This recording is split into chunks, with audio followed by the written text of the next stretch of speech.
बेळगावी आमदार सुनील शेळके यांच्या पत्रकार परिषदेत।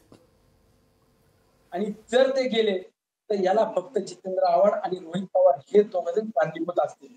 यापुढे आपण असंच जशास तसं उत्तर देणार आहात, कारण तुम्ही आव्हान दिलंय तर पवार साहेब काहीतरी त्याच्यावरती नक्कीच मी साहेबांची भेट घेणार, साहेबांना मी विचारणार देखील की साहेब माझ्या बाबतीत तुम्हाला जी कोणी माहिती दिली त्या माहितीत आपण प्रत्यक्षात पाहिली नाही किंवा आपण ती विचारून वक्तव्य करायला पाहिजे होतं, परंतु जे काही आपण बोललात किंवा सांगितलं माहिती दिली त्यात नक्की तथ्य काय होतं हे मला आपण सांगितलं पाहिजे। मावळातले 137 जण जे आहेत ते आज शरद पवार गटामध्ये गेलेले आहेत। आमदारांच्या गटबाजीला वैतागून हे लोक सगळेजण गेलेले आहेत असं बोललं जातं, काय सांगता? हे बघा 137 म्हणाले, कोणी 300 म्हणाले, आज जे आदरणीय पवार साहेब त्यापैकी एकाही व्यक्तीनं फार मी होतो 2 किंवा 3 व्यक्तीनं दादांच्या ऍफिडेव्हिट करून आम्ही दादांच्या सोबत आहोत हे ऍफिडेव्हिट करून फॉर्म वरती त्यावेळेला दिलं, त्यामध्ये फक्त 2 असतील किंवा 4 असतील।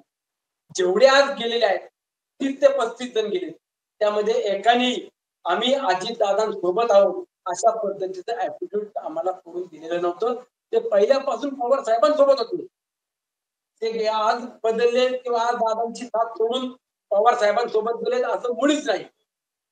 ज्या वेळेला अजित दादांना निवडणूक आयोगाकडनं आपले सभासद किती आहेत या बाबतीतला ऍफिडेव्हिट करून देण्याचे फॉर्म प्रत्येक मतदारसंघामध्ये दिले, त्यामध्ये आज जे पवार साहेबांना सांगतात की आम्ही तुमच्या सोबत आलो त्यातल्या एकाही व्यक्तीनं आम्हाला ते फॉर्म ऍफिडेव्हिट भरून दिलेले नाही। त्यामुळे ते 137 सांगतायत, मला फक्त 37 जणांची तरी नावं द्या ना।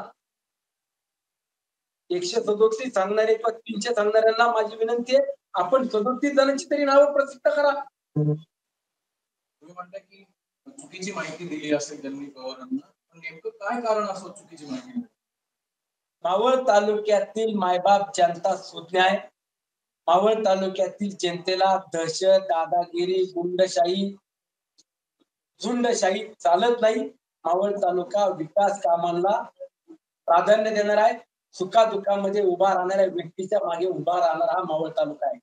आणि त्याच पद्धतीनं आज मावळ तालुक्यातल्या जनतेनं आदरणीय पवार साहेबांना किंवा त्यांच्या सोबत असणाऱ्या सहकार्यांना देखील दाखवलं की आम्ही या तालुक्याचा विकास करणाऱ्या अजित दादांच्या सोबत खंबीरपणाने उभे आहोत। त्यामुळं जे काही आज वक्तव्य केलं त्या वक्तव्याबाबत मी साहेबांची भेट घेऊन देखील विचारणार। आपल्याला कोणी माहिती दिली, आपल्याला काही त्यातले पुरावे आहेत किंवा आपल्याला जे कोणी सांगितलं त्या बाबतीतली जर काही शहानिशा करून आपण जर बोलले असाल तर मला ते सांगावं, एवढं माझ्याकडे मानलं असणार आहे। तालुक्याचे ज्येष्ठ नेते मदन बासना वारंवार बोलतात त्यांना जाऊन देताय म्हणून, तो धागा पकडून आज पवार साहेब असं बोलले। हे बघा मी मागेही सांगितलं की ज्यांना पुढे जायचं त्यांनी पुढेही खुशाल जावं।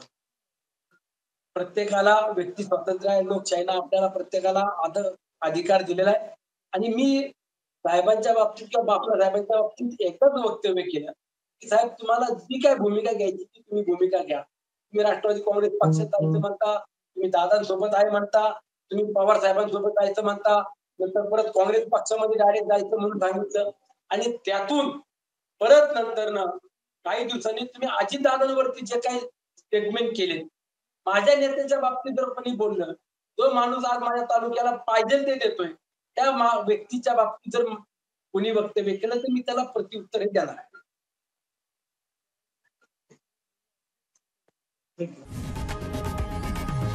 लोकशाही मराठी ऐका, पहा, जागरूक रहा।